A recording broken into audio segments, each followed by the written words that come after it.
Bom dia a todos, pessoal. Sou o Ramon Marinho, sou interno de medicina da Unip, no rodízio de pediatria, com o nosso preceptor Bruno Leandro de Souza. Bom, eu vou falar sobre a icterícia neonatal, que é uma patologia, digamos assim, bem recorrente aí na pediatria, né? Então, a icterícia neonatal ela confere à icterícia uma coloração amarelada à pele conjuntivas. A icterícia neonatal ela pode ser provocada pelo aumento da fração indireta ou pela fração direta da bilirrubina, sendo a indireta a mais frequente. Ocorre em 60% dos recém-nascidos a termo e 80% dos recém-nascidos pré-termo, sendo que ela só é visível na avaliação clínica quando o nível de bilirrubina total sérica atinge 5 mg por decilitro. A progressão dessa bilirrubina é crânio-caudal, ou seja, ela vem da cabeça para os pés, digamos assim. Temos as zonas de Kramer, que indicam, pela avaliação clínica, ele indica mais ou menos onde vai estar aquela bilirrubina daquele paciente. A gente vai ter um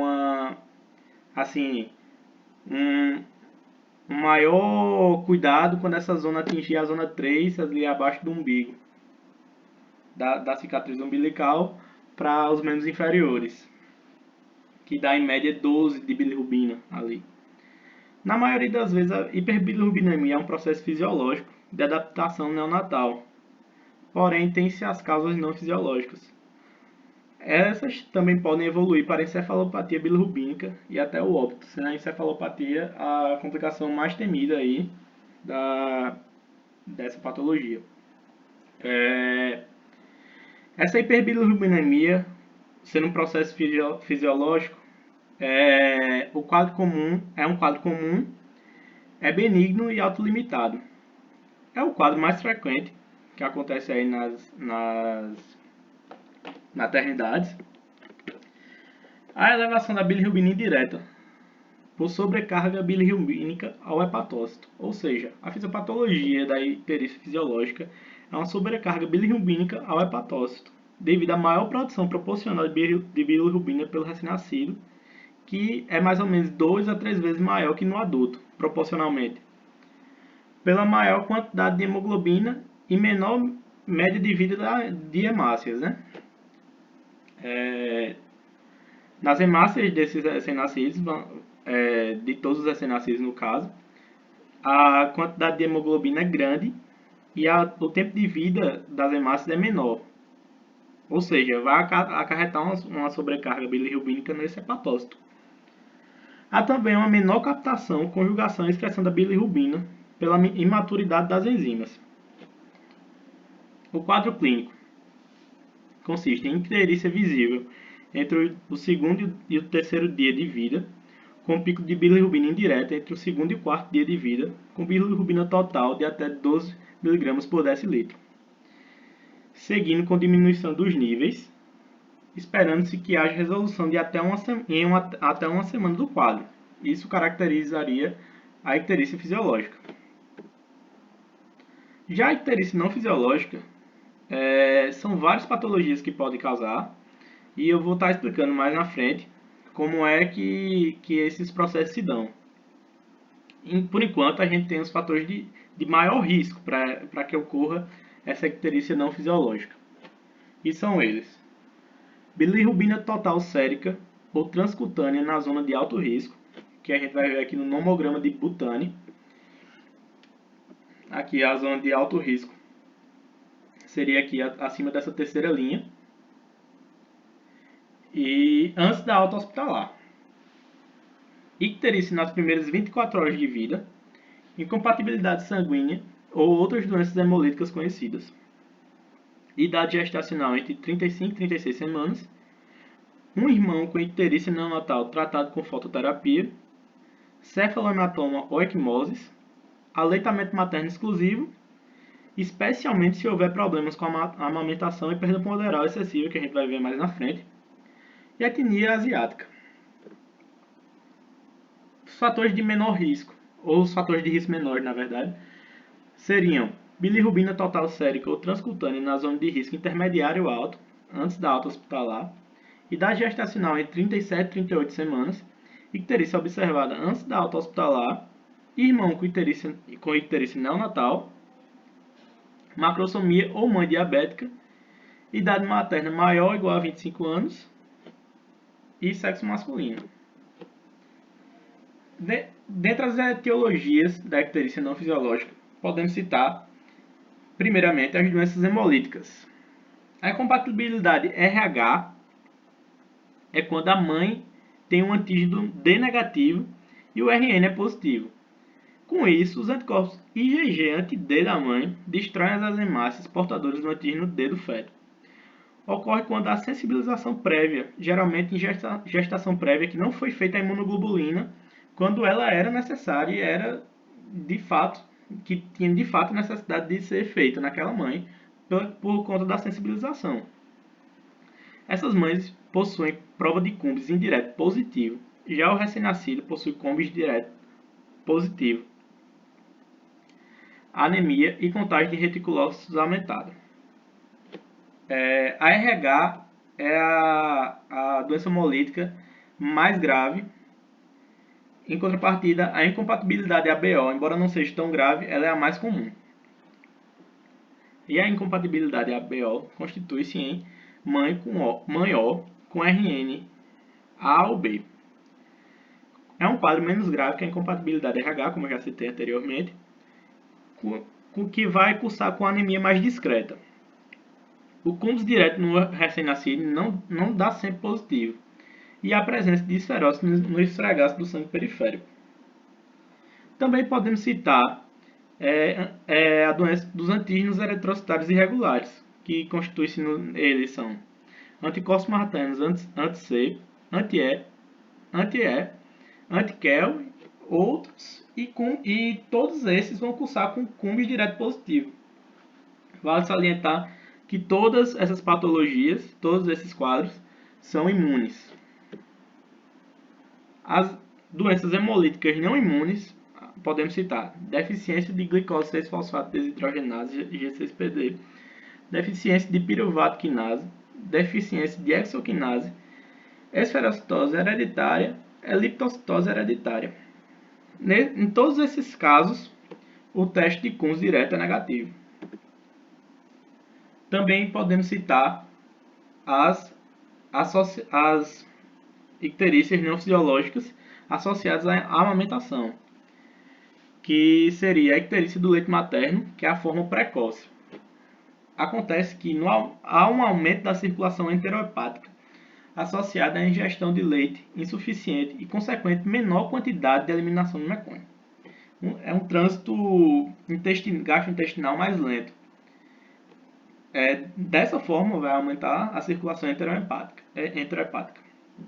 Surge entre o segundo e o terceiro dia de vida e está associada a dificuldades alimentares, como pega e posicionamento incorretos. E também a perda de peso acentuada nos primeiros dias de vida. Isso é um fator bem importante que vai diferenciar a icterícia do leite materno, que é a forma tardia, e que é essa agora que eu vou transcorrer. A icterícia do leite materno. Na icterícia do leite materno, os níveis de bilirrubina continuam a crescer após o quarto dia de vida, continuando a subir até o 14º. Continuando o aleitamento, os níveis tendem a se estabilizar e caírem lentamente, atingindo níveis normais de 4 a 12 semanas. Se houver abrupta interrupção da amamentação, os níveis caem rapidamente em 48 horas. Isso aí seria para a gente caracterizar a icterícia do leite materno. Com a ingestão do leite materno, o recém-nascido recebe beta-glucuronidase, que converte bilirrubina direta em bilirrubina indireta e facilita sua reabsorção no intestino. Tem menor colonização bacteriana no trato gastrointestinal, mais no intestino, né? Que vai diminuir a conversão de bilirrubina direta em estercobilina e excretam menos fezes. Que todos esses são fatores contribuintes para esse quadro ictérico da icterícia do leite materno. Vale salientar que aqui na icterícia do leite materno, os recém-nascidos não tem perda de peso acentuada. Então, é um fator que a gente diferencia. Aí, também temos as icterícias não fisiológicas associadas ao aumento da bilirrubina direta. Ou seja, além da icterícia, elas cursam com hepatomegalia, acolia fecal e colúria, que são sinais de colestase. Com a colestase prolongada, pode haver o desenvolvimento de prurido, xantomas associados à hipercolesterolemia e deficiência de vitaminas lipossolúveis, principalmente a vitamina E. Há também a hipoprotrombinemia, que pode levar a sangramento. São as doenças associadas ao aumento da bilirrubina direta, as hepatites neonatais, que podem ser genéticas, metabólicas e infecciosas. Dentre os agentes etiológicos das infecciosas, podemos citar herpes simples, enterovírus, citomegalovírus e vírus da hepatite B. Também citaremos a atresia das vias biliares, como aumento da bilirrubina direta, que é uma obliteração de toda a árvore biliar extrahepática, que a gente vai usar a ultrassonografia como um aliado para dar esse diagnóstico. A gente vai observar nela o sinal do cordão triangular, que é uma massa fibrótica que representa uma vesícula contraída e presença do ducto biliar comum fibroso. Além dessa massa fibrótica, na ultrassonografia, como assim já está explícito nesse sinal do cordão triangular, a gente vai ver uma vesícula encurtada, bem pequena mesmo. E a diferenciação entre hepatites neonatais e atresia de vias biliares se dá pelos sintomas colestáticos persistentes na atresia. Ou seja, os sintomas colestáticos na atresia são mais abundantes e mais persistentes. E o tratamento da atresia de vias biliares se dá pela cirurgia de Kasai, que é uma portoenterostomia, e aí deve ser realizado o mais precoce possível. Outras condições que podemos citar é a doença de Biller, que é genética, afeta o metabolismo da bilirrubina, e a doença de Alaguille, que é uma displasia artériohepática. O diagnóstico a gente vai fazer na anamnese com o exame físico. Eu já citei aqui as zonas de Kramer, que a gente pode ver pelo exame físico. E aumento de bilirrubina indireta, vamos investigar com hemoglobina, hematócrito, contagem de reticulócitos, tipagem sanguínea da mãe e do RN, no ABO e RH, e cumbis direto. Aumento da bilirrubina direta, a gente vai investigar com hemograma, TGO, TGP, fosfatase alcalina, glicose, coagulograma, dosagem de alfa-1 antitripsina e ultrassonografia hepática, como eu citei na atresia de via biliar. Quanto ao tratamento, temos a fototerapia e a exsanguínea transfusão, EST. A fototerapia converte a bilirrubina tóxica em lumirrubina, que é facilmente excretada. Aqui estão duas tabelas que a gente vai usar a idade gestacional para separar como a gente vai proceder, qual conduta a gente vai tomar, dependendo do nível de bilirrubina e dependendo da idade de vida dos dias de vida do recém-nascido. A exsanguínea transfusão está indicada em casos mais graves, insucesso da fototerapia e encefalopatia bilirrubínica precoce. Já a encefalopatia bilirrubínica, ela é a complicação mais temida nesses casos e consiste num depósito de bilirrubina indireta nas células do sistema nervoso central. Quanto mais imaturo o recém-nascido, maior é sua susceptibilidade à neurotoxicidade da bilirrubina. Condições como a asfixia neonatal e estase de hiperosmolaridade, facilitam o aparecimento da condição.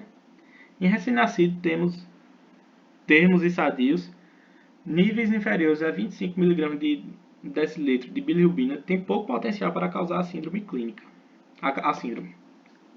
A clínica consiste, nos primeiros dias das semanas, uma letargia, sucção débil e hipotonia, progredindo com hipertonia, choro agudo de alta intensidade, apneia, coma e convulsões e morte.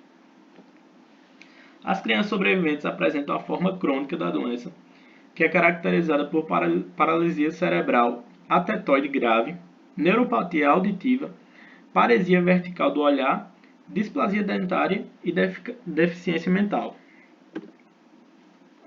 Nas considerações finais, a gente deve ter em mente que o manejo dessas crianças é muito importante e alguns condutos são necessários a fim de que o serviço de saúde maneje esses pacientes com eficácia.